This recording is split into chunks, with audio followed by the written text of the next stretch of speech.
Okei. Elikkä... Ja tervetuloa uuden videon pariin. Tällä kertaa aiheena on reagointi teidän videoihin, teidän lähettämiin videoihin Instagramissa osa 2. Elikkä ollaan tehty aikaisemmin jo 1 osa, mutta siitä tykättiin, haluttiin tehdä toinen. Lähetitte lisää videoita. Lähdetään videon pariin. No niin. Korkeat pommut. Sitä olisi olla kuodi. Aika lähellä. Näyttää ainakin siltä, että oli aika lähellä, että pää meinasi osua. Tosi kovaa pyöri kyllä. Joo. Ja vielä tulee, että eka ylöspäin sitten. Sitten Finn Samuel. Alright. Ja slow motion. Herkkä musiikki taustalla. 1, 2 ja 3. Tosi tiukka kerä. Jep. Kerä oli kyllä hyvä.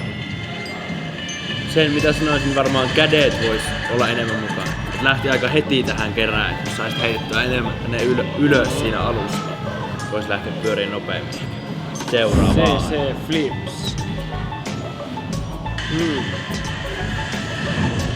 Sieltä.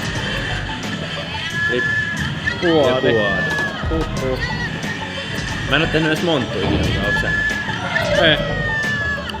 Mutta on ne kovaa pyöriä, et eipä tuohon voi oikein mitään sanoa, että älä tule päälle. Ignore huutoja toisia, jos tehtäisiin osa 2. Täältä se tulee. Sieltä. Raaka tripla kapuumi. Mitä tuo NDB tarkoittaa? No double bounce. Niin, no double double. Se on niinku aina saa multa propsit, kun ei tee vastaria kanssa. Kyllä ne temput ite pitää saada tehtyä. Tuleeko osa 2? Tulee. Mikä tuo on monta tuollakaan? Varmaan jonkunlainen pattia. No, erikoisen näköinen. Ja sieltä. Tripla kapuumia. Lähtee ja...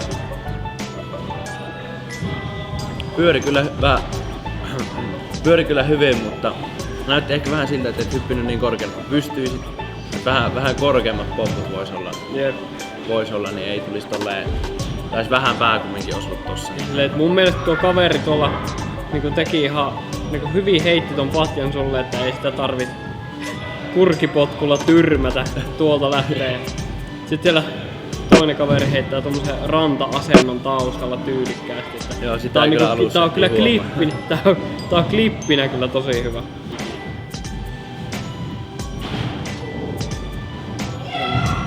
Ja pienellä trampalla. Ja korkeat. Oho, ja lähtee mitään. Siis en tiedä miten saat pyöriä noin hyvin, noin pienellä trampalla. Triplakodissa ihan käsittämättömän siistiä oikeesti. Tuplaa mä oon joskus tehnyt pihatrampalla, mutta toi se triplan noin pienellä trampalla, niin respect oikeesti. Toi oli kova. Taas. Sieltä lähti. Saidi lähti sieltä. Mutta sä nappaatkin tuon kerän tosta. Se kerä kannattaa napata täältä takareidistä. Ei tästä reiden säären päältä. Se mun mielestä lähtee paljon paremmin kun nappaa täältä takareidistä. Joo, sivuuttajavoltissa on se homma, että mullakin tuntuu, että se lähtee paljon paremmin kuin täältä alta, kun et ottaisi tästä päältä. Ja voi olla tosi hankala tuosta ponnistaa tuosta semmosen palikan päältä.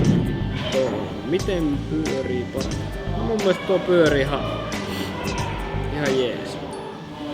Joo, pyörii kyllä nopeasti vielä kädet mukaan ylhäältä asti alas, niin pyörii vielä paremmin. Ja tohon kyllä suosittelisin, kyllä, juuri noin, tästä näin. Tästä kerää, eikä täältä alta, koska tää on paljon parempi tässä. Kun tekee eteenpäin volttia, saat kireemmän kerän, pysyy paremmin kiinni, paljon turvallisempi. Tää ettei lähde kädet irti niin helposti täältä alta. Kyllä. Tuli viesti vielä, että mitä äijät. No ei mitään, mitä itse.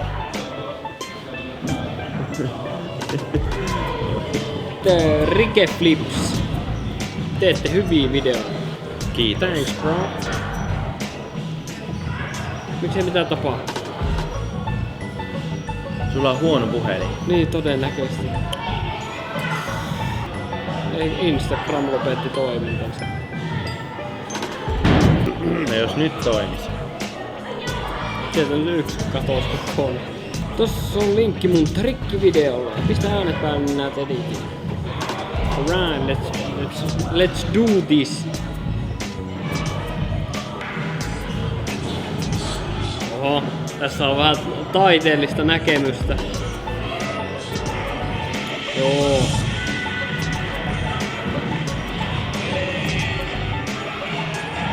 Wow, siinä oli fullin back out. Taisi olla ekaa vielä.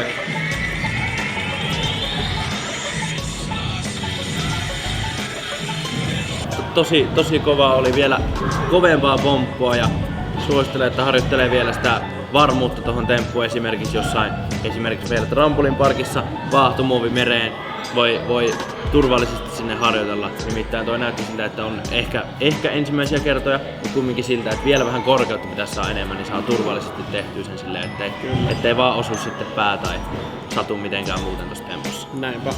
Sitten täältä Allu Flips, oliko hyvä? Sänkytemppu. Noniin, oi.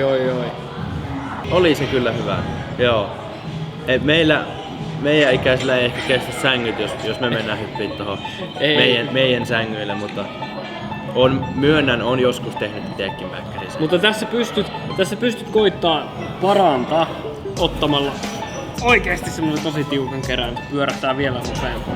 Oon mä nähnyt, kun joku on joskus tuplabackerikin tehnyt. Ai sängy? Niin.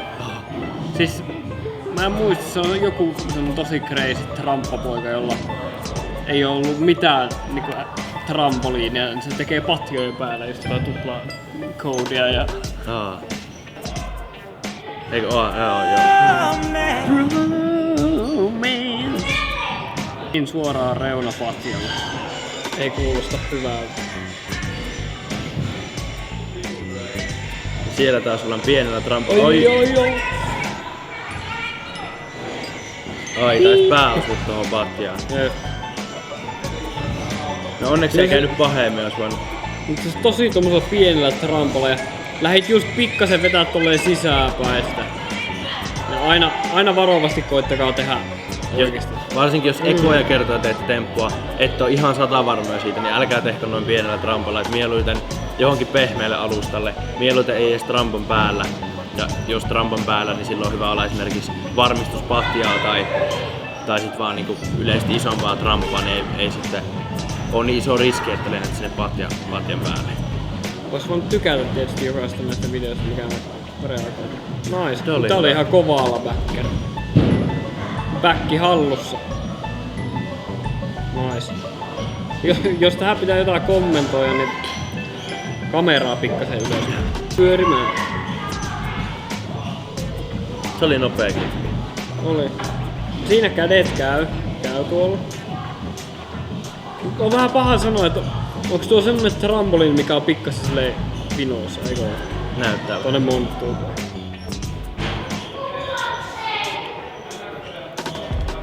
No mä sanoisin. No, mitä sulle tulee mieleen? No siis, kädet on mukana. Niin, Ehkä kädet vois tulla vähän nopeammin. Toi ei oo varmaan hidastettu video, niin näyttää, että se tulee niinku aika hitaasti. Vois tulla oikeesti vielä räjähtää täältä ylhäältä. Kyllä. Ja sit kerää voisi ehkä olla vähän tiukempi, mutta sekin on kyllä hyvä. Mä sanoisin leveempi se kerää. Ja sit se menee automaattisesti tiukemmalle.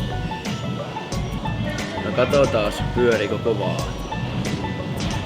Ai tripla. Mä ajattelin, että tupla tulee, mutta kyllä se vielä... Kyllä se taas triplaksi vielä mennä. Kyllä no pyörii kovaa. No niin parilla pompulla tripla. Mutta välttäkää noita tommosia niskaländejä. Mieluummin ottaa niillä isoilla pompuilla, kun saa ländättyä kunnolla.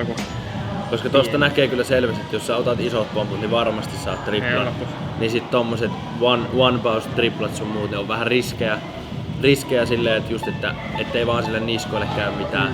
Se on tosi herkkä alue, ei kannata niskoille ikinä tulla, kannattaa välttää sitä. Mutta tohon jos jotain neuvoisin, niin tiukempi kerää. Tossa näytti vähän, että vois vielä vähän vielä puristaa sitä kerää tiukemmaksi, että se pyörisi nopeampaa, mutta oli kova suoritus kyllä. Kyllä. Peltonen. Tehdään. Miten saan pyöriin? Puhelin sanoi time for snack. hieman hiukan. Miten saan pyöriä nopeammin? Kädet. No niin tossa tuli aika paljon taaksepäin ponnistusta, mikä on kyllä hyvääkin, että et tuu tuohon reunan päälle, mutta... Joo, mieluummin pyörii hitaammin ja menee kauas sitä reunasta, ettei varmasti siihen osu.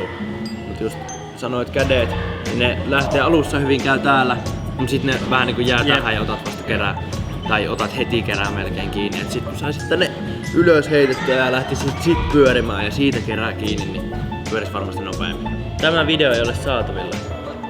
Mutta hei, valitettavasti en nähty tuota videota, koska se oli yksityinen käyttäjätili ja me ei nyt valitettavasti seurata tätä käyttää, mutta mennään nyt seuraavaan. Onko mulla mahdollisuutta saada tuplakoodi? Lahden Trampolin parkissa kuvattu. No, Okei. mä oon sitä mieltä, että jos toi on sulle semmonen, että sä pyörit tossa niinku sun mielestä kovaa, tai se tuntuu, että sä pyörit niin kovaa, kun sä pystyt, niin sit ehkä sanoisit, että vielä pitää treenata sitä pyörimistekniikkaa, että se lähtee pyöriin niinku paljon nopeammin. Että tossa koodissa on just se, että tuplaa kannattaa lähteä vasta sit tekemään, kun se yksi menee tosi helposti.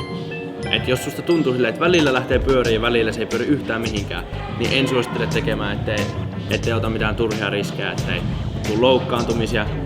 Eli siinä vaiheessa, kun tuplakoodia mietit tosissaan, niin pitäisi saada tosi helposti tehtyä yksi bäkkäri, yksi koodi ja siitä selälle. Eli silleen, että 1,5 bäkkäriä tulisi selälle alas. Sitten sen kun saat tosi helposti, ja sillä tarkoittaa sitä, että esimerkiksi teet keräällä sen koodin ja pääset irti ja tuut rauhassa selälleen, niin silloin se pyörimisnopeus on silloin se pyörimisnopeus on sillä tasolla, että voisi sitä tuplaa alkaa miettimään. Et jos se yksi tuntuu siltä, että pitää oikein puristaa ja ei mennä pyöriä, niin älkää sit miettikö tuplaa, harjoitelkaa rauhassa se yksi, niin sit se tuplakin on paljon kivempi tehdä ja pyörii helpommin. Kyllä vaan! Jee! Kiva nähdä, että sun tulee vähän pienemmältäkin hyppyjeltä video tähän videoon. Voitteko sanoa vinkkejä...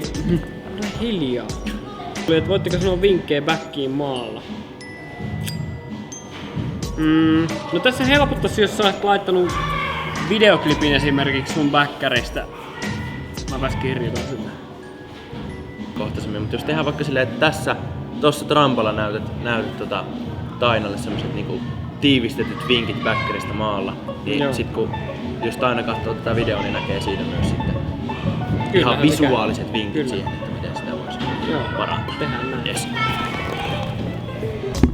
No niin, eli tässä vinkit maalla tehtävään backkariin. Nyt ei olla selkeästi maalla, mutta backkariin pystyy valmistautumaan hyvin trampoliinilla, just että aluksi treenaat ilman pomppuja. Eli tosi tärkeät jutut, kädet, tulee tää pieni tämmönen mäkihyppäjä asento, ei mennä ihan siihen niin alas, mutta tästä lähdetään ponnistamaan, kädet nousee ylös.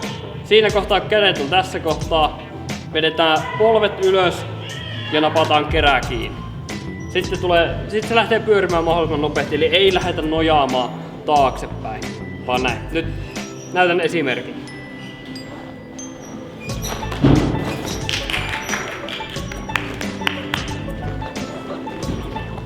Joo. Näin.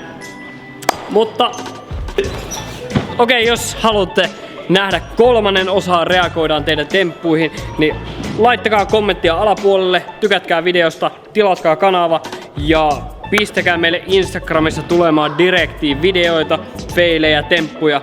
Ja jos haluatte johonkin vinkkejä, niitä kans sille tulemaan, niin saatetaan kuvata se kolmas osa, jos te tykkäätte tästä. Me nähdään seuraavassa videossa. Moi!